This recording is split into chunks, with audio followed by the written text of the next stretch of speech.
দেখেন, এক লোক গেছে দাঁতের ডাক্তারের কাছে, ডাক্তার বসছে বট গাছের নিচে। গ্রাম্য ডাক্তার বসতো না আগে বট গাছের নিচে? গেছে রুগী, যে দেখে ডাক্তার টেবিল নিয়ে বসে আছে, টেবিলের 3টা পায়া একটা বাঁশ। বলে স্যার দাঁত ফেলবো, কত লাগবে? বলে বেশি না, 10 টাকা।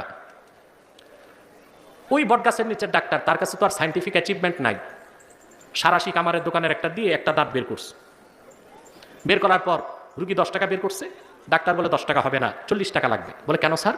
বলে তোমার দাঁতের 10 টাকা আর তোমার চিৎকারে 3 রুগী ভাগছে আমার, এই 30 মোট 40 টাকা। এখন রুগী চিন্তায় পড়ে গেছে, আমি আসলাম পচা দাঁত নিয়ে নড়ে চড়ে, এটা ফেলতে এত কষ্ট কেন?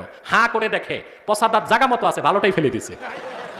আমরা যদি প্রাতিষ্ঠানিকভাবে যে কোরআন হাদিস না বুঝি, তারপর ফতুয়া দিয়ে কোরআন হাদিস থেকে ওই রুগী মরবে, বাঁচার কোনো সম্ভাবনা। কোরআন কারীম বুঝার জন্য আপনাকে প্রাতিষ্ঠানিকভাবে যেতে হবে। কোরআন মহাবিশ্বের বিষয়, শুধু অনুবাদ থেকে কিছুই বুঝে আসবে না, তা বুঝতে হবে সহিহ হাদিস দিয়ে। সহিহ হাদিস হাজার হাজার, কয়টা আপনি পড়বেন, কয়টা মুখস্থ রাখবেন? মুজতাহিদ